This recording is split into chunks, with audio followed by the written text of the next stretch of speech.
القارعة ما القارعة وما أدراك ما القارعة يوم يكون الناس كالفراش المبثوث وتكون الجبال كالعهن المنفوش فأما من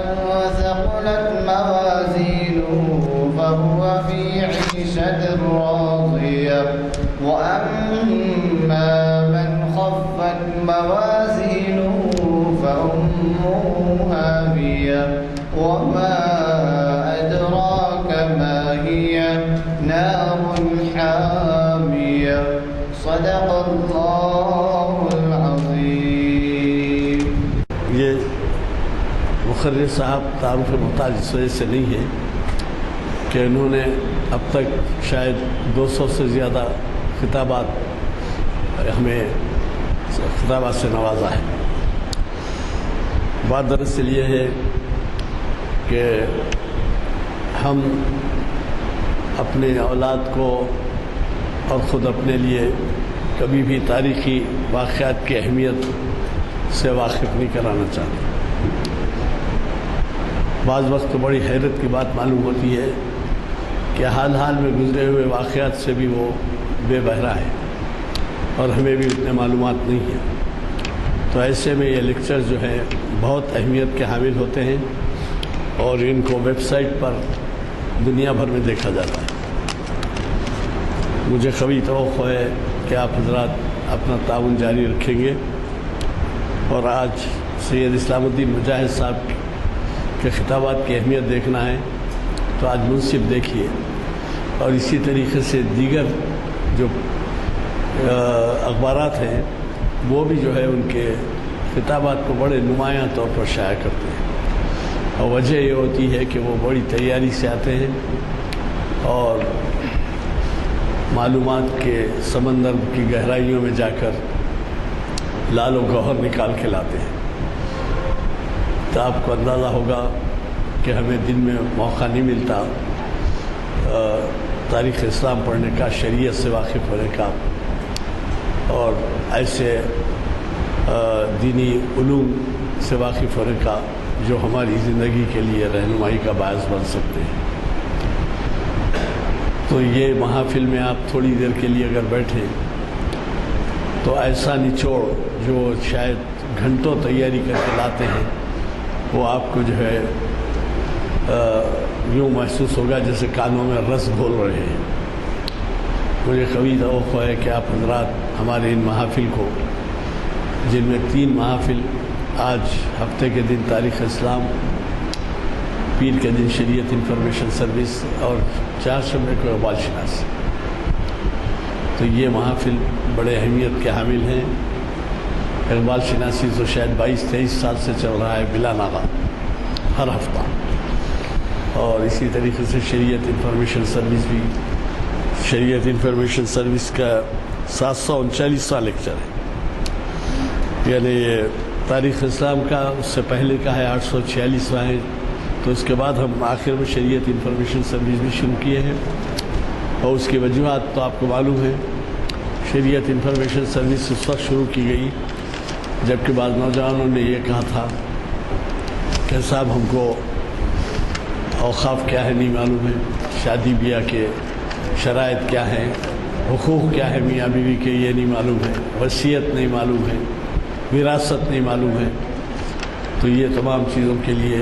وہ شریعت انفارمیشن سروس جو لائی گئی یہاں پر، جو شروع کیے اسکالرز بیان کرتے ہیں تو نوجوانوں کو اس سے واقفیت ہوتی ہے واقعی اسلام میں ان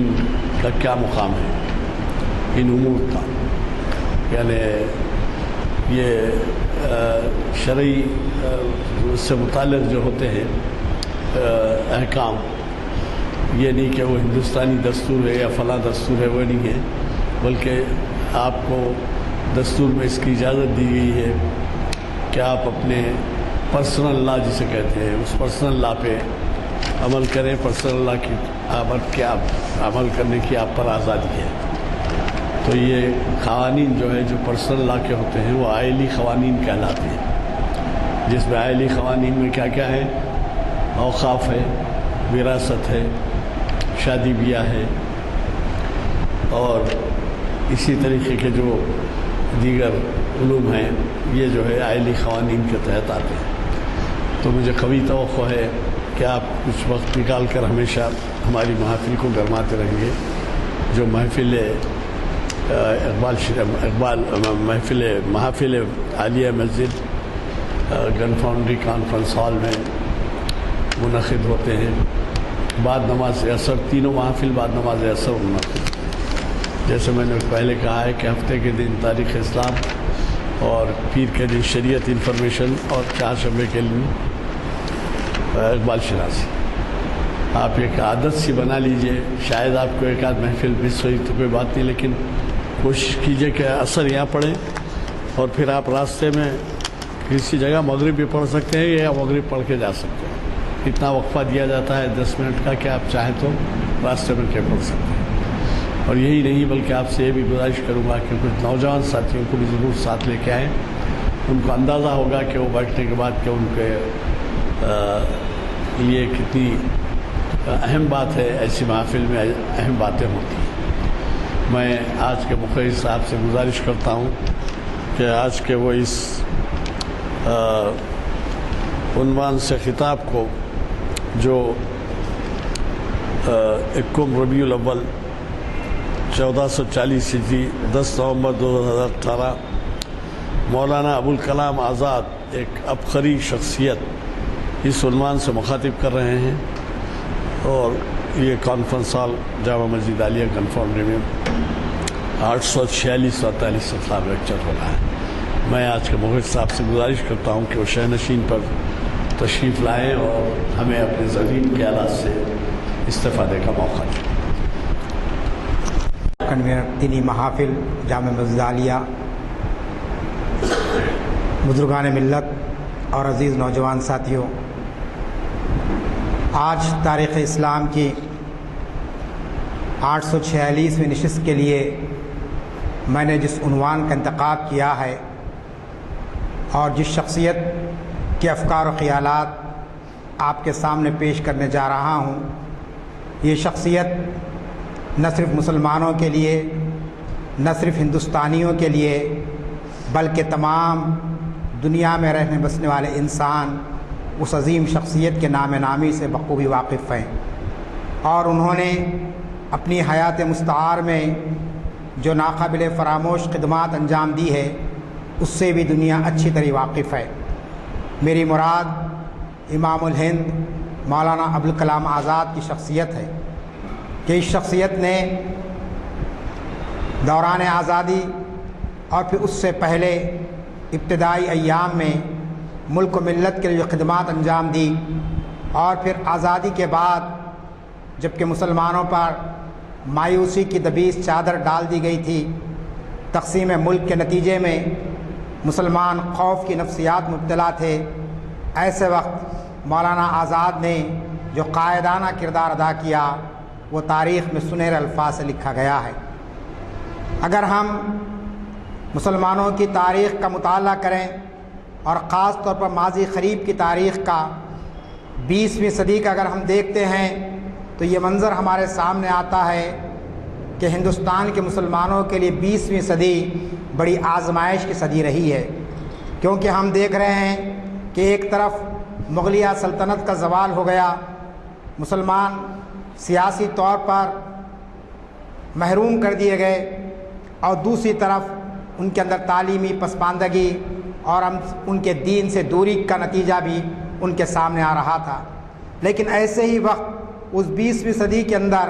بڑی بڑی شخصیتوں کو اللہ تعالیٰ نے وجود بخشا، چنانچہ دینی محاذ پر بھی ہم کو بڑی بڑی شخصیتیں ملتی ہیں، اور سیاسی میدان کے اندر بھی ہم کو قداور شخصیتیں اس 20ویں صدی میں نظر آتی ہے، چاہے وہ مولانا محمد علی جوہر ہو، چاہے وہ آپ کے مولانا ابوالکلام آزاد ہو، یا پھر علماء کرام میں مولانا حسین احمد ندوی ہو، یا پھر محمود الحسن دیوبندی ہو۔ اسی طریقے سے ایک لمبی فہرست آپ کو ملے گی کہ 20ویں صدی کے اندر ان رہنماؤں نے غیر معمولی کردار ادا کیا ہے۔ جہاں تک مولانا ابوالکلام آزاد کا معاملہ ہے، ہم جانتے ہیں کہ مولانا ابوالکلام آزاد محض ایک سیاست دان نہیں تھے، بلکہ ایک بلند پایہ ادیب، ایک پرجوش مقرر اور پھر حالات پر نظر رکھنے والے ایک مدبر کی حیثیت سے انہیں اپنی شخصیت کو منوایا ہے۔ ایک مفسر قرآن کی حیثیت سے بھی دنیا ان کو جانتی ہے۔ تو اس طریقے سے اللہ تعالیٰ نے مولانا ابوالکلام آزاد کو بے پناہ صلاحیتیں عطا فرمائی تھی۔ آپ کی پیدائش جیسا کہ ہم جب جانتے ہیں کہ 11 نومبر 1888 کو اس مقدس سرزمین پر ہوئی جو مکہ مکرمہ کہلاتی ہے، وہاں آپ پیدا ہوئے اور اس کے بعد کچھ عرصے کے بعد آپ ہندوستان تشریف لا لیے، اپنے والد کے ساتھ کلکتے میں رہے اور پھر بالکل اوائل عمری کے اندر آپ نے صحافت کا آغاز کیا اور مختلف اخبارات میں آپ کے مضامین شائع ہوتے رہے۔ پھر خود اس کے بعد آپ کا اپنا مشہور زمانہ البلاغ جریدہ آپ نے نکالا اور اس کے بعد الہلال جریدہ بھی آپ ہی کے زیر ادارت نکلتا رہا۔ ان اخبارات کو یا ان رسائل کو پڑھنے سے ہمارے سامنے مولانا آزاد کی شخصیت بہت ہی واضح انداز میں کھل کر سامنے آتی ہے۔ مولانا ابوالکلام آزاد حالات کی مجبوری کی وجہ سے ایک قومی رہنما کی حیثیت سے ہم کو نظر آتے ہیں، حالانکہ حقیقت یہ ہے کہ مولانا ابوالکلام آزاد نے ابتدا میں جو کام کیا وہ کام دراصل اسلام کے احیاء کا کام تھا اور مسلمانوں کی اصلاح کا کام تھا۔ اس کے لیے انہوں نے باضابطہ ایک تنظیم بنائی جس کا نام حزب اللہ تھا، یعنی اللہ کے دوست۔ وہ تنظیم ایسی تھی کہ جس میں اس وقت کے بڑے بڑے علماء اس میں شامل ہوئے، چنانچہ مولانا ابوالحسن دیوبندی نے خود اس تحریک کی تائید کی، جس کے نتیجے میں مسلمانوں میں دین کے احیاء کا کام شروع ہوا اور مسلمانوں کے اندر جو مختلف قسم کا بگاڑ آ گیا تھا، مولانا ابوالکلام آزاد نے اپنی تحریروں کے ذریعے، اپنی تقریروں کے ذریعے اس بگاڑ کو ختم کرنے کی کوشش کی۔ چنانچہ ایک طرف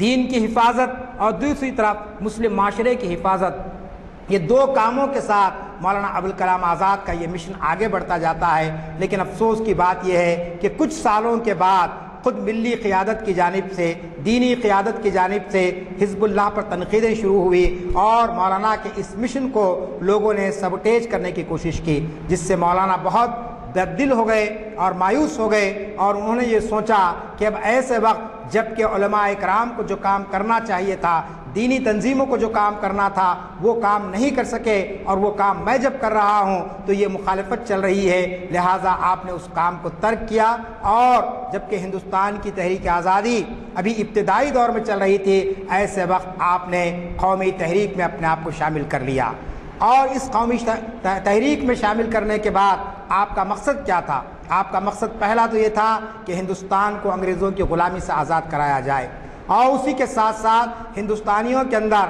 آزادی اور حریت کا وہ پیغام ان کو پہنچایا جائے کہ جس کی بنیاد پر وہ خود اپنے فیصلے کر سکے۔ چنانچہ ہم دیکھتے ہیں کہ مولانا ابوالکلام آزاد نے تحریک آزادی میں جو کام انجام دیا، جو کردار انجام دیا، وہ ایک میر کارواں کا کردار تھا۔ گاندھی جی، پنڈت نہرو اور بڑی بڑی اس دور کی شخصیتیں مولانا کی نہ صرف معید تھی بلکہ مولانا سے ہر معاملے مشورے لیا کرتی تھی، اور مولانا اس طریقے سے ہندو مسلم اتحاد کے ذریعے متحدہ قومیت کے نظریے کو آپ نے آگے بڑھایا اور ہندوستانیوں کو یہ بتایا کہ ہمارے یہاں کے جو مسائل ہیں مختلف طبقوں کے درمیان میں، وہ مسائل آج نہیں تو کل ہو جائیں گے، لیکن ہم سب کو مل کر ہندوستان کی آزادی کی لڑائی میں حصہ لینا چاہیے۔ چنانچہ آپ جانتے ہیں کہ مولانا آزاد نے ایسے موقع پر جو تقاریر کی، ان تقاریر کے 2-3 کوٹیشن میں آپ کے سامنے آج کی اس گفتگو میں رکھنا چاہتا ہوں۔ سب سے پہلی بات تو یہ کہ مولانا آزاد نے 1933 میں یعنی 1933 میں کانگریس کے خصوصی اجلاس میں جو بات کہی تھی، وہ آج بہت سے لوگ جانتے ہیں کہ وہ الفاظ ان کے تاریخ میں لکھ دیے گئے۔ اس وقت مولانا آزاد نے کیا کہا کہ اگر آج ایک فرشتہ آسمان کی بدلیوں میں سے اتر آئے اور دہلی کے قطب مینار پر کھڑے ہو کر اعلان کر دے کہ سوراج 24 گھنٹے میں مل سکتا ہے، بشرطے کہ ہندوستان ہندو مسلم اتحاد سے دستبردار ہو جائے، تو میں سوراج سے دستبردار ہو جاؤں گا، کیونکہ سوراج کے ملنے میں تاخیر ہوئی تو یہ ہندوستان کا نقصان ہوگا، لیکن اگر ہمارا اتحاد جاتا رہا تو یہ عالم انسانیت کا نقصان ہوگا۔ آپ غور فرمائیے کہ 1933 میں مولانا ابوالکلام آزاد نے یہ تاریخی جملے ادا کیے تھے، جبکہ ہندوستان انگریزوں کے زیر اثر تھا، یہاں پر آزادی نہیں آئی تھی اور غلامی کا دور چل رہا تھا۔ ایسے وقت مولانا آزاد نے کہا کہ ہم کو آزادی عزیز ہے، لیکن ایسی آزادی عزیز نہیں ہے جو مختلف طبقوں کو آپس میں بانٹ دے، مذہب کی بنیاد پر، علاقے کی بنیاد پر، زبان کی بنیاد پر۔ چنانچہ انہوں نے کہا کہ دنیا تو دنیا کیا، اگر آسمان سے کوئی فرشتہ بھی آئے اور کہے کہ ہم تم کو آزادی دینے کے لیے تیار ہے، لیکن شرط یہ ہے کہ تم آپس میں لڑو ایک دوسرے سے، آپس میں ایک دوسرے کے ساتھ دنگا اور فساد کرو، تو میں اس فرشتے سے کہہ دوں گا کہ مجھے ایسی آزادی کی ضرورت نہیں ہے۔ کیوں کہ آزادی ملنے میں تاخیر ہوگی تو ہندوستان کا نقصان ہوگا، لیکن اگر ہم آپس میں لڑیں گے تو پوری انسانیت کا نقصان ہوگا۔ آج دنیا میں، ہندوستان میں ہم مناتے ہیں مولانا آزاد کی یاد۔ کسی شخصیت کی یاد منانے کا مقصد دراصل اس کے افکار کو، اس کے خیالات کو، اس کے پیغام کو دنیا کے سامنے لانے کی ضرورت ہے۔ ایک دن یوم منا دینا، مولانا آزاد کے نام پہ ایوارڈ کا اعلان کر دینا، مولانا آزاد کے نام پر ایک اکیڈمی قائم کر دینا، یا مولانا آزاد کے نام پر ایک یونیورسٹی قائم کر دینا، یہ مولانا آزاد کے لیے خراج عقیدت نہیں ہے۔ اصل خراج عقیدت یہ ہے کہ مولانا آزاد نے جو تاریخی کارنامے انجام دیے ہیں، جو مشن آپ نے چلایا اس ملک کے اندر انسانیت کی بقا کے لیے، ہندو مسلم اتحاد کے لیے اور لوگوں کے حقوق کے لیے، اس پیغام کو دنیا کے سامنے لانے کی ضرورت ہے۔ تو یہ بات آج میں آپ کے سامنے رکھنا چاہتا ہوں۔ پھر دوسری طرف ہم دیکھتے ہیں کہ لوگ کسی قومی تحریک میں شامل ہو جاتے ہیں یا کسی ایسی پارٹی میں شامل ہو جاتے ہیں جس کا مسلمانوں سے کوئی تعلق نہیں ہوتا، تو وہاں پر لوگ اپنے آپ کو مسلمان ظاہر کرنا نہیں چاہتے ہیں۔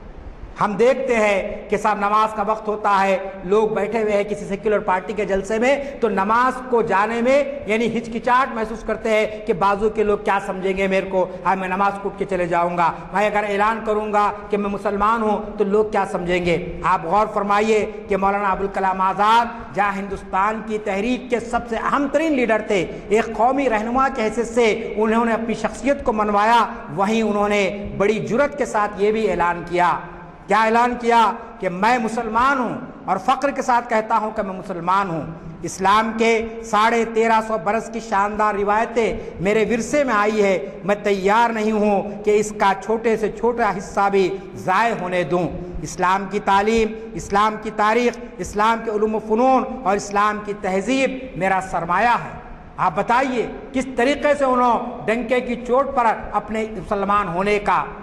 اپنے اسلام پر ایمان لانے کا انہوں نے جس طریقے سے اظہار کیا، یہ کہا کہ اس میں ذرا برابر بھی میں جو ہے نا کوئی کمی آنے نہیں دوں گا، میں اپنی تہذیب کی، میں اپنی ثقافت کے اور میں اپنے جو ہے نا روایات کی اسی طریقے سے حفاظت کروں گا جس طریقے سے قرون اولیٰ کے مسلمانوں نے کیے تھے۔ آج ہم دیکھ رہے ہیں کہ مسلمانوں کی تہذیب کے معاملے میں، مسلمانوں کے جو دیرینہ روایات ہے اس کو ختم کرنے کے معاملے میں مختلف طریقوں پہ سازشیں ہو رہی ہے، مختلف طریقے سے کوششیں ہو رہی ہے، لیکن مسلمانوں کے بڑے بڑے قائدین جن کا تعلق مختلف سیاسی جماعتوں سے ہے، وہ کبھی مولانا آزاد کے اس رائے کو یا ان کے اس اعلان کو اپنی زندگی کا مشن نہیں بناتے اور یہ سمجھتے ہیں کہ یہ ہماری ذمہ داری نہیں ہے۔ لیکن مولانا آزاد نے ایک طرف اپنے آپ کو اسلام کا علمبردار اور مسلمانوں کے ایک بحیقہ کے طور پر پیش کیا، اسی طریقے سے آپ جانتے ہیں کہ انہوں نے اس بات کا بھی اعلان کیا کہ میں ہندوستانی ہوں اور مجھے اپنے ہندوستانی ہونے پر فخر حاصل ہے اور میں کوئی چیز چھوڑنے تیار نہیں ہوں۔ چنانچہ کہتے ہیں میں فخر کے ساتھ محسوس کرتا ہوں کہ میں ہندوستانی ہوں، میں ہندوستان کی ایک اور ناقابل تقسیم متحدہ قومیت کا عنصر ہوں، میں اس متحدہ قومیت کا عنصر ہوں جس کے بغیر اس کی عظمت کا ہیکل ادھورا رہ جاتا ہے۔ تو آپ بتائیے کہ ایک چیز جو مولانا آزاد نے ہم کو بتائی کہ آپ سچے مسلمان ہوتے ہوئے سچے ہندوستانی ہو سکتے ہیں۔ ایسا نہیں ہے کہ ہندوستانی ہونے کے لیے اسلام کو چھپا دیا جائے، ہندوستانی وفاداری کے لیے مسلمانیت کو چھپا دیا جائے۔ یہ پیغام مولانا آزاد کی فکر سے ہم کو نہیں ملتا ہے، بلکہ یہ پیغام ہم کو ملتا ہے کہ ہم سچے مسلمان بھی رہے اور سچے ہندوستانی بھی رہے۔ ہندوستانی رہنے کے معنی یہ نہیں ہے کہ کسی اور کی زبان کو قبول کر لے، کسی اور کے جو ہے نا مذہب کو قبول کر لے، کسی کی روایات کو اپنے پر مسلط کر لے، اپنی زبان کو چھوڑ دے، اپنی تہذیب کو چھوڑ دے، یہ مقصد نہیں ہوتا ہے۔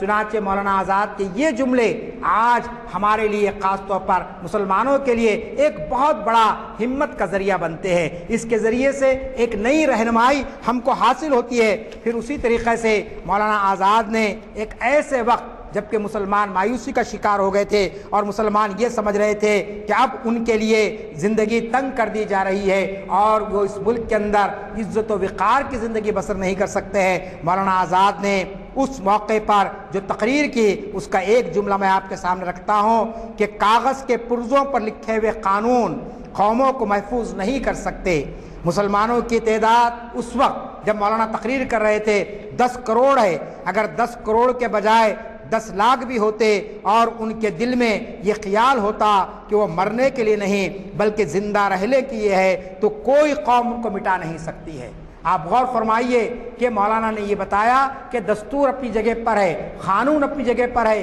کوئی قوم محض کاغذ پر لکھے ہوئے کچھ تیقنات کی بنیاد پر، کچھ وعدوں کی بنیاد پر زندہ نہیں رہتی ہے جب تک کہ خود قوم میں زندہ رہنے کا جذبہ پیدا نہ ہو، جب تک کہ قوم کے اندر عزت و وقار کے ساتھ اپنی زندگی کے معاملات طے کرنے کا جذبہ پیدا نہ ہو، جب تک کہ وہ قوم آگے نہیں بڑھ سکتی ہے۔ اسی لیے مولانا آزاد نے کہا کہ آج تم 10 کروڑ ہے، اگر 10 لاکھ بھی رہیں گے لیکن تمہارے اندر جینے کا اگر حوصلہ نہیں ہے تو تم آگے نہیں بڑھ سکتے ہیں۔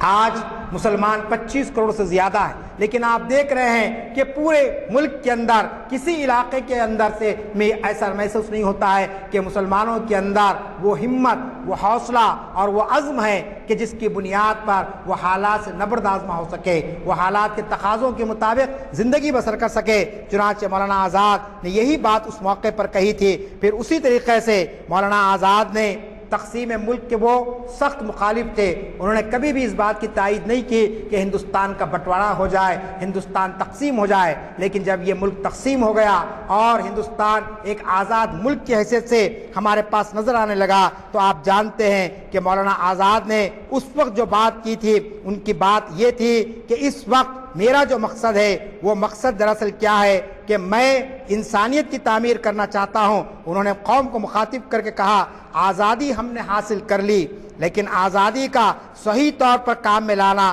ابھی باقی ہے۔ ہمارا فرض ہے کہ اپنی ساری قوتیں اس دوسرے کام کے لیے وقف کر دے۔ امن، اتحاد، باہمی محبت اور حب الوطنی کے بغیر ہندوستان ترقی نہیں کر سکتا۔ یہ جملے انہوں نے اس وقت کہے جبکہ آزادی کا بالکل ابتدائی دور چل رہا تھا۔ انہوں نے قوم کے اندر امن کو باقی رکھنے، قوم کے اندر اتحاد کو باقی رکھنے اور قوم کے اندر اخوت کے جذبے کو فروغ دینے کی انہوں نے کوشش کی۔ چنانچہ آپ جانتے ہیں کہ مولانا کی اس کوششوں کا نتیجہ یہ نکلا کہ ہندوستان جو فرقہ وارانہ فسادات کی زد پہ چلا گیا تھا، شاید مختلف علاقوں سے خبریں آ رہی تھی کہ فلاں جگہ فساد ہوا، فلاں جگہ فساد ہوا، ایسے وقت مولانا آزاد کی ان تقریروں نے اور مولانا آزاد کے ان جذبات نے پورے ہندوستانیوں کو اس بات کا اطمینان دلایا کہ اس ملک میں امن کو قائم رکھا جا سکتا ہے، اس ملک کو اتحاد کے ذریعے قائم رکھا جا سکتا ہے، اور اس کے ذریعے انہوں نے بتایا قوم کو کہ آج ہم کو جس چیز کی ضرورت ہے وہ تعلیم کی ضرورت ہے۔ چنانچہ تعلیم کے معاملے میں انہوں نے جو بات کہی تھی، آپ جانتے ہیں کہ مولانا ابوالکلام آزاد ہندوستان کے پہلے وزیر تعلیم رہے۔ انہوں نے تعلیم کے تعلق سے کہا کہ مقصد تعلیم معاشی مسائل حل کرنا نہیں ہے بلکہ انسان کی تعمیر نو اصل ہے، کہ تعلیم کا مقصد دراصل انسانیت کی تعمیر کرنا ہے، انسانیت کو آگے لے جانا ہے۔ اور اگر آپ نے یہ کام نہیں کیا اور ایسی تعلیم قوم کو دی جس کے ذریعے سے آپ جو ہے نا لوگوں کے اندر جو ہے نا کچھ روزگار حاصل کر سکے، لوگ کچھ ترقی کر سکے، تو اس پر بھی انہوں نے گفتگو کرتے ہوئے اپنے خطبے میں کہا، میں آپ کے سامنے رکھتا ہوں کہ ترجمہ القرآن کے پیش لفظ میں مولانا ابوالکلام آزاد نے علم کی اہمیت پر زور دیتے ہوئے جو بات کہی، انہوں نے کہا کہ ہندوستان میں سرکاری تعلیم نے جو نقصانات ہمارے قومی قصائل اور اعمال کو پہنچائے، ان میں سب سے بڑا نقصان یہ ہے کہ تحصیل علم کا مقصد ہماری نظروں سے غائب ہو گیا۔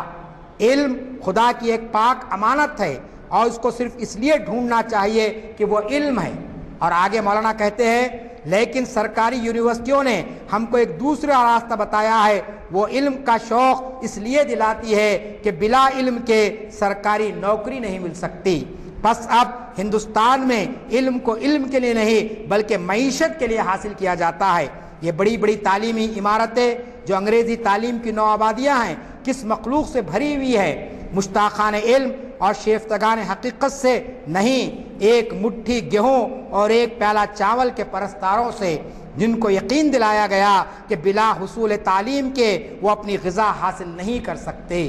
یہ ترجمان القرآن کا پیش لفظ ہے جو مولانا آزاد نے لکھا ہے۔ آپ دیکھتے ہیں کہ انگریزوں نے جو نظام تعلیم لایا کہ جس کے ذریعے سے لوگوں کو نوکری دے دی جائے۔ اکبر الہ آبادی نے جو بات کہی تھی کہ یہ تعلیم کا مقصد کیا ہے کہ پڑھے BA کیے، نوکری کیے، پینشن پائے اور دنیا سے گزر گئے، تو اس طریقے کا مقصد انگریزوں نے نظام تعلیم جو قائم کیا تھا۔ لیکن مولانا آزاد کہتے ہیں علم ایک پاک امانت ہے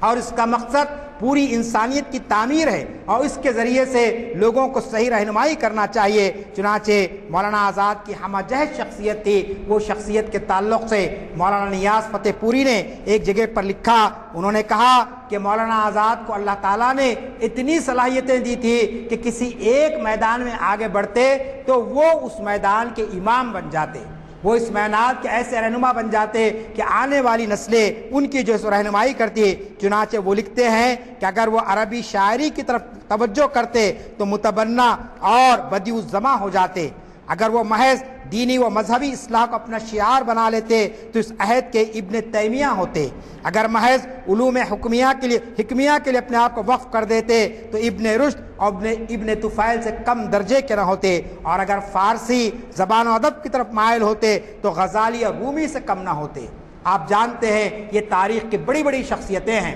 تو اس طریقے سے نیاز فتح پوری نے خراج عقیدت پیش کیا۔ مولانا سلیمان ندوی ان کے جذبات دیکھیے، وہ لکھتے ہیں کہ مولانا آزاد کے تعلق سے لکھتے ہوئے مجھے یہ دھوکہ ہو رہا ہے کہ میں خود ابن تیمیہ کے یا پھر امیہ بن عبدالعزیز کے حالات تو نہیں لکھ رہا ہوں۔ یہ بھی تاریخ کی بڑی بڑی شخصیتیں گزری ہے۔ آپ جانتے ہیں کہ عمر بن عبدالعزیز بنو امیہ کے دور کے ایک ایسے خلیفہ گزرے ہیں کہ جنہوں نے اپنی مملکت میں نہ صرف امن کو قائم کیا، نہ صرف خوشحالی کو قائم کیا، بلکہ خدمت خلق کا ایک نیا ریکارڈ انہوں نے قائم فرمایا تھا۔ تو اس طریقے سے مولانا ابوالکلام آزاد کی شخصیت بہت ہی ہمہ جہتی شخصیت ہے اور مختلف میدانوں کے اندر انہوں نے کام انجام دیا ہے۔ ابتدائی دور میں جیسا کہ میں نے کہا کہ ان کا مقصد اسلام کا احیاء تھا، اسلام کی تبلیغ تھی، اسلام کی اشاعت تھی اور مسلمانوں کی اصلاح ان کے پیش نظر تھی۔ اور وقت کے ساتھ ساتھ جب زمانہ بدلتا گیا تو پھر انہوں نے اپنے آپ کو ہندوستان کی قومی تحریک سے جوڑ لیا۔ نتیجہ یہ ہوا کہ آپ جانتے ہیں کہ مولانا آزاد کی زندگی کے جو ایام ہیں ان ایام میں ہم دیکھتے ہیں کہ 1916 سے لے کے 1945 تک وہ مختلف ملک کے جیل خانوں میں بند کیے گئے ہیں۔ چنانچہ ان کی زندگی کا جو حساب لگایا گیا تو معلوم یہ ہوتا ہے اپنی عمر کے 10 سال 7 مہینے یعنی زندگی کے ہر 7 دن میں ایک دن مولانا ابوالکلام آزاد قید و بند کی مصیبتوں میں گزارے ہیں۔ کبھی احمد آباد کی جیل میں ان کو بند کیا گیا، کبھی رانچی کی جیل میں ان کو بند کیا گیا، کبھی نینی تال میں ان کو بند کیا گیا۔ اس طریقے سے مولانا ابوالکلام آزاد نے قید و بند کی صحبتیں برداشت کی، بلکہ ایک مرحلہ ایسا بھی آیا، آپ جانتے ہیں کہ ان کی اہلیہ محترمہ زلیخا بیگم جب بیمار ہوئی تو وہ جیل میں تھے اور اس کے بعد اسی دوران ان کا انتقال بھی ہو گیا اور مولانا ابوالکلام آزاد اپنی اہلیہ کے یعنی آخری دیدار بھی نہیں کر سکے۔ مورخ لکھتا ہے کہ جیل کی جو کھڑکی تھی اس کھڑکی سے مولانا آزاد نے اپنی بیوی کے جنازے کو دیکھا۔ اتنی بڑی قربانی مولانا ابوالکلام آزاد کی ہے۔ آج کوئی قومی رہنما ایسی قربانی ہمارے سامنے پیش کرنے سے قاصر ہے۔ اور جس وقت وزیر تعلیم بنائے گئے انہوں نے مختلف قسم کے کارنامے انجام دیے۔ خاص طور پر آپ دیکھتے ہیں کہ یونیورسٹی گرانٹس کمیشن کا قیام، سیکنڈری ایجوکیشن کمیشن کا قیام، all India council for technical education کا قیام، انسٹیٹیوٹ آف ہائر ٹیکنالوجی کا قیام، یہ سارے بڑے بڑے اور باوقار ادارے مولانا ابوالکلام آزاد کی دین ہیں۔ ان کی وزارت تعلیم کے دور میں یہ سارے ادارے قائم کیے گئے، حتیٰ کہ Indian council for agriculture and scientific research جو زراعت اور دیہی ترقی کے لیے قائم کی گئی، یہ مولانا آزاد کی دین ہے۔ میڈیکل تعلیم کے لیے Indian council for medical research Maulana Azad نے قائم فرمائی۔ پھر اسی طریقے سے تاریخ کے مطالعے کے لیے انہوں نے کونسل فار کلچرل ریلیشنز کے نام سے ایک ادارہ قائم کیا اور فنون لطیفہ کی ترقی کے لیے انہوں نے انسٹیٹیوٹ آف انٹرنیشنل اسٹڈیز قائم فرمائی، اور پھر اسی طریقے سے ساہتیہ اکیڈمی اور سنسکرت اکیڈمی اور سنگیت ناٹک اکیڈمی، للت کلا اکیڈمی، یہ ساری علوم و فنون کی اکیڈمیاں بھی مولانا آزاد کی قائم کردہ ہے۔ لیکن اردو سے ان کا بڑا خاص تعلق تھا، وہ یہ چاہتے تھے کہ آزاد ہندوستان میں اردو کو اس کا صحیح موقف مل سکے، اس کو صحیح مقام مل سکے، کیونکہ آزادی میں کی تحریک کے اندر اردو نے جو کارنامہ انجام دیا تھا، اردو نے جس طریقے سے انقلابی نعرے ہندوستانیوں کو دیے تھے اور محبان وطن نے اردو کو سامنے رکھ کر آگے اپنے قافلے کو بڑھایا تھا، مولانا آزاد کی یہ دیرینہ خواہش تھی کہ اس ملک میں اردو کو اس کا جائز مقام دیا جائے۔ چنانچہ ان کی جو آخری تقریر ہے، یعنی انتقال سے کچھ عرصہ پہلے جو تقریر انہوں نے کی ہے، آپ جانتے ہیں کہ ان کا انتقال 22 فروری 1958 کو ان کا انتقال ہوا ہے۔ 15 فروری کو جو آخری تقریر انہوں نے کی وہ اردو سے متعلق تقریر تھی، اور وہ تقریر انہوں نے کی پریڈ گراؤنڈ دہلی میں۔ ان کے جملے تھے اس تقریر کے اندر کہ اردو کو ہندوستان کے آئین میں جو پوزیشن دی گئی ہے، گورنمنٹ اسے تسلیم کر لے اور حکومت بھی اور ملک بھی اسے مان لے۔ یعنی دستور میں آپ نے جو بات لکھ دی ہے کہ اردو کو اس کا مقام دیا جائے گا، ہم یہی چاہتے ہیں کہ دستور اور آئین میں جو بات کہی گئی وہ مقام اردو کو اس کا دے دیا جائے اور اہل ملک بھی اس کو تسلیم کر لے۔ لیکن آپ جانتے ہیں 1958 میں انتقال سے 4-5 دن پہلے مولانا ابوالکلام آزاد نے یہ بات کہی تھی اردو کی ترقی کے معاملے میں، لیکن آج اردو کا حال کیا ہے؟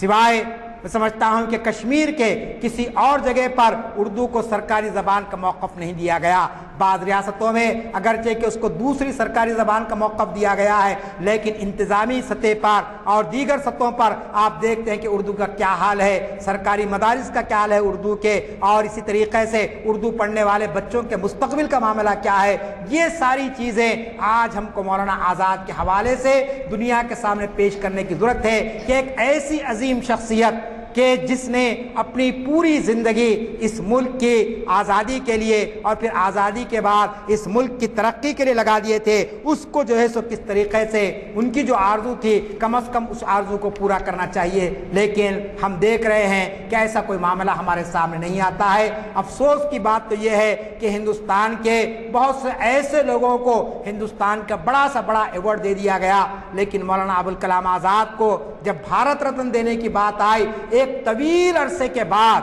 اس پر غور و فکر کیا گیا اور بڑے ہی یعنی اس انداز میں ان کو یہ ایوارڈ ان کے انتقال کے کئی سال کے بعد وہ ایوارڈ جو ہے نا ان کو دیا گیا۔ تو اس سے معلوم ہوتا ہے کہ جو قوم اپنے محسنوں کے کارناموں کو فراموش کر دیتی ہے اور اپنے اسلاف کے کارناموں کو فراموش کر دیتی ہے، وہ یقیناً احسان فراموشی اس کو کہا جائے گا۔ مولانا آزاد نے جو قربانیاں اس ملک کے لیے دی ہے اور قوم و ملک کے لیے انہوں نے جو خدمات انجام دی ہے، اس پر ہم کو اثر نو غور کرنا چاہیے۔ یہ بڑے افسوس کی بات یہ ہے کہ مسلمانوں کا ایک بڑا طبقہ مولانا ابوالکلام آزاد کے تعلق سے یہ سمجھتا ہے کہ وہ ایک کانگریس کے لیڈر تھے اور انہوں نے کانگریس کے لیے کچھ کام کیا ہے، مسلمانوں کے لیے کوئی کام نہیں کیا ہے۔ لیکن اگر آپ ان کی پڑھیں گے، ان کے مکتوبات کو پڑھیں گے، ان کی تصانیف کو پڑھیں گے، تو آپ کو معلوم ہوگا کہ مولانا آزاد کا دل ہمیشہ مسلمانوں کے لیے تڑپتا تھا، مسلمانوں کے لیے وہ فکر مند ہوتے تھے، کیونکہ اللہ تعالیٰ نے ان کو جو صلاحیتیں دی تھی اسی بنیاد پر وہ اس کو استعمال کرتے رہے۔ میں آخر میں آپ کے سامنے مولانا آزاد کے تعلق سے اشعار میں سورش کاشمیری نے جو خراج عقیدت پیش کیا ہے اس کو بیان کر کے اپنی گفتگو کو ختم کرتا ہوں۔ سورش کاشمیری کہتے ہیں مولانا آزاد کے تعلق سے کہ عشق میں رومی، فکر میں راضی، عزم کا منبع، جہد کا حاصل، حسن عمل کا گوہر یکتا، علم و نظر کا جلوہ کامل، اس کی روانی گنگ و جمن میں، اس کی کہانی دار و رسن میں، اس کی سیاست جادہ جادہ، اس کی قیادت منزل منزل، اس کے ادب میں بانگے رجس میں جوش جنوں ہیں، جوش جنوں میں سوز درو ہیں، سوز درو میں جذب ہے شامل۔ تو یہ مولانا آزاد کے تعلق سے سورش کاشمیری نے کہا۔ بہرحال واقعہ یہ ہے کہ مولانا آزاد کی شکل میں جو عظیم شخصیت اس کرۂ ارض پر اللہ تعالیٰ نے بھیجی تھی، 11 نومبر 1888 میں مکہ معظمہ کے افق پر جو سورج طلوع ہوا تھا، وہ 22 فروری 1958 کو جامع مسجد دہلی اور لال قلعے کے درمیان اردو پارک میں غروب ہو گیا۔ لیکن اس نے ایسے انمٹ نقوش چھوڑے ہیں کہ جو ہمارے لیے ہمیشہ سنگ میل ثابت ہوں گے۔ اور جگناتھ آزاد نے بھی آپ کو خراج عقیدت پیش کرتے ہوئے جو بات کہی تھی اس پر اپنی گفتگو ختم کرنا چاہتا ہوں۔ جگناتھ آزاد نہیں بلکہ کنور مہندر سنگھ بیدی نے کہا تھا مولانا کے قید و بند کی زندگی سے متاثر ہو کر، مرحبا اے ابوالکلام آزاد، تا قیامت رہے گی تیری یاد، قید خانوں میں خود رہا برسوں، ملک کو قید سے کیا آزاد۔ تو یہ تھی ان کی مختصر خود یعنی تاریخ سوانی میں نے یہاں پر پیش کرنے کی کوشش کی ہے۔ میرا مقصد صرف یہ ہے کہ ہم ماضی کے واقعات سن کر صرف واہ واہ نہ کریں، بلکہ ہم اس عظیم شخصیتوں کے فکر کو، ان کے خیالات کو نہ صرف مسلمانوں میں بلکہ پورے ہندوستان میں پھیلانے کی کوشش کرے۔ آج مسلمان قائدین کے تعلق سے اور مسلمانوں کے تعلق سے کیا کچھ نہیں کہا جا رہا ہے، ایسے وقت ایسی شخصیتوں کردار کو لانے کی ضرورت ہے۔ اور ہم سب جانتے ہیں کہ مولانا آزاد اگر 1947 میں تقسیم ملک کی مخالفت نہ کرتے اور ہندوستان کے اندر قائدانہ کردار ادا نہ کرتے تو ہندوستانی مسلمانوں کی کیا حالت ہوتی تھی وہ تو اللہ ہی بہتر جانتا ہے۔ لیکن مولانا آزاد کو اللہ نے کھڑے کیا اور وہ ایک آواز کی وجہ سے آج ہندوستان کے 25 کروڑ مسلمان اس ملک میں عزت اور وقار کے ساتھ اپنے حقوق کو منواتے ہوئے زندگی بسر کر رہے ہیں۔ میں ان کلمات کے ساتھ اپنی گفتگو ختم کرتا ہوں۔ شکریہ۔ تقریر آپ مخرج صاحب فرما رہے ہیں کہ میں نے مختصر کر دی، اسی وجہ سے کہ وہاں پر خطاب ہے، تو عذرائے کرم شرکت کی کوشش کیجیے۔ ہمارا اقبال اکیڈمی سے تعلق بہت پرانا ہے، اقبال اکیڈمی بہت عرصے سے کام کر رہی ہے، بلکہ شہر حیدرآباد کے اقبال اکیڈمی جو ہے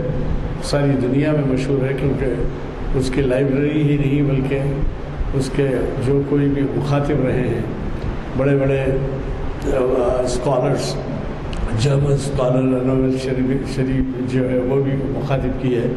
مجھے قوی توقع ہے کہ آپ اس میں شرکت فرمائیں گے۔ دوسری بات یہ ہے کہ علامہ اقبال کی شخصیت کے بارے میں جب تک کہ آپ اس کا مطالعہ نہ کریں، ان کی حقیقی شخصیت کیسی تھی، کیا تھی مولانا آزاد کی، وہ آپ واقف نہیں ہو سکتے۔ مولانا آزاد کے بارے میں کلدیپ نائر، جواہر لال نہرو کے جو ملٹری اٹیچی تھے، انہوں نے ایک واقعہ بیان کیا ہے۔ کلدیپ نائر نے بہت کچھ لکھی ہے تاریخ، اور اس میں انہوں نے چونکہ ملٹری اٹیچی تھے وہ جواہر لال نہرو وزیر اعظم ہند کے، تو کئی واقعات لکھے۔ اس میں ایک واقعہ یہ ہے کہ جب ملک آزاد ہوا تو لوگ جو ہے مولانا آزاد کی شخصیت کے اوپر کیچڑ اچھالتے رہے اور یہ کہتے رہے کہ ملک کا بٹوارا ہو گیا ہے ایسے لوگوں کی وجہ سے، فلاں طرح طرح کی باتیں انہوں نے الزامات لگائے۔ تو ایسے وقت میں جب آزادی ملی تو پہلی حکومت جو قائم ہوئی ہندوستان میں، جمہوری حکومت، اس میں اہم پورٹ فولیو سمجھا جاتا تھا تعلیمات کو، ایجوکیشن، وہ مولانا آزاد کو دیا گیا تھا۔ اور ویسے تو بعض لوگوں کا خیال تھا چونکہ مولانا آزاد آزادی سے پہلے کانگریس کے پریزیڈنٹ بھی رہے، جبکہ ان کے سامنے گاندھی جی بھی تھے، ان کے سامنے جواہر لال نہرو بھی تھے، سردار پٹیل بھی تھے اور کئی شخصیتیں تھیں، تو ان کو جو ہے صدر کانگریس بنایا گیا تھا۔ تو آزادی کے بعد ان کو اہم محکمہ تعلیمات کا دیا گیا۔ اب اندازہ لگائیے کہ وزیر اعظم، اور وزیر اعظم تو پورے ملک کا وزیر اعظم ہوتا ہے، اور پورے جو وزیر ہوتے ہیں اس کے سب یہ معاون ہوتے ہیں اور وہ مقام نہیں رکھتے لیکن وزیر رہتے ہیں، یہ وزیر اعظم ہوتا ہے۔ ایک واقعے کا ذکر لکھا ہے انہوں نے، ملٹری اٹیچی تھی، یہ ٹیلی فون کی یہ سہولتیں نہیں تھی جیسے آج ہیں، آپ جہاں چاہے بیٹھ کے دنیا بھر میں کسی جگہ سے بات کر لیں، وہ ایکسٹینشن ہوا کرتے تھے۔ تو اگر جواہر لال نہرو سے بات کرنا ہے کسی منسٹر کو تو ان کا پی اے پہلے اٹھائے گا، پی اے اٹھا کے کہے گا کہ صاحب میں کنیکشن دیتا ہوں، پھر وہ پوچھتا ہے وزیر اعظم سے، میں فلاں صاحب بات کر رہے تو کنیکشن دیا تو بات ہوتا۔ تو ایک رات کو 2 بجے گھنٹی بجی مولانا آزاد کے گھر. مولانا آزاد کوئی پیے وغیرہ نہیں رکھتے تھے، وہ گھنٹی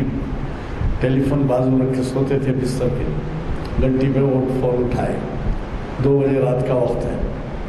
کون بات کر رہے ہیں؟ تو میں ملٹری اٹیچی کلدیپ نائر بات کر رہا ہوں، پرائم منسٹر کا. اور ملٹری اٹیچی اس وجہ سے بولنا پڑا اس کو کہ وہ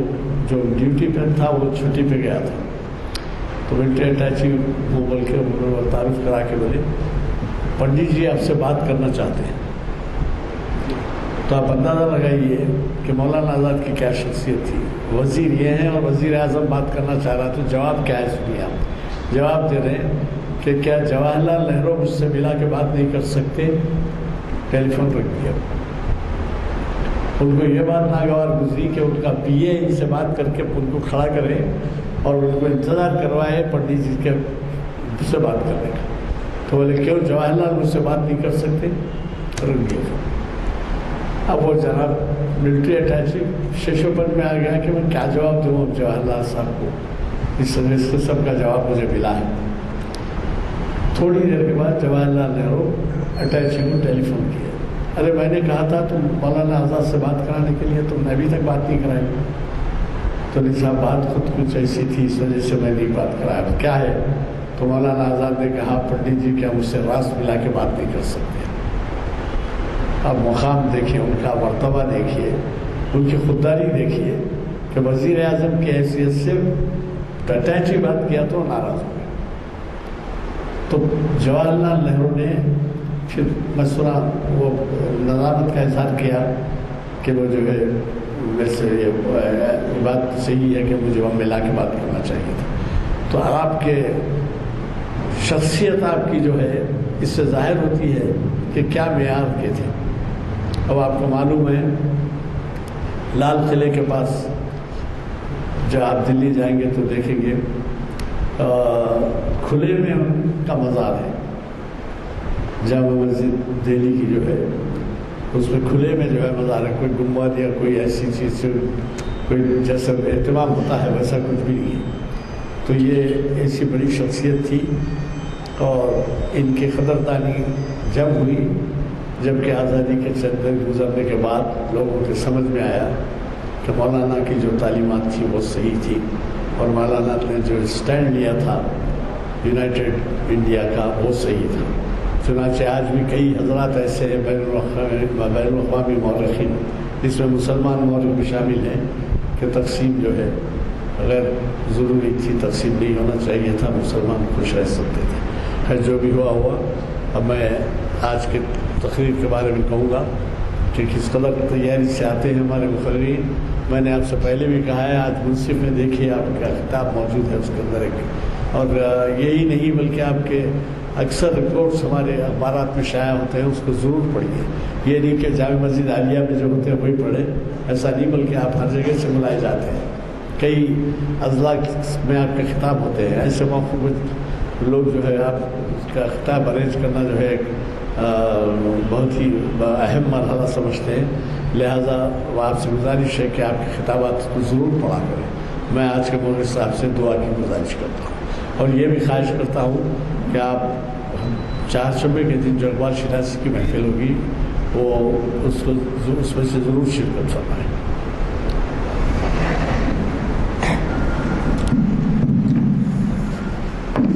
بہرحال محترم رضانی صاحب نے کہا ہے میرے تعلق سے وہ پسند نہیں. اللہ تعالیٰ سے آپ دعا فرمائیے کہ اللہ ہمارے علم میں اضافہ فرمائے آمین، اور عمل میں بھی اضافہ فرمائے آمین، اور ہمارے بزرگ جس خدمات انجام دے اس کا عشر اشیر ہم کو بھی کچھ کرنے کا موقع عنایت فرمائے. آمین. رب اغفر وارحم وانت خیر الراحمین وآخر دعوانا الحمد للہ رب العالمین. جزاک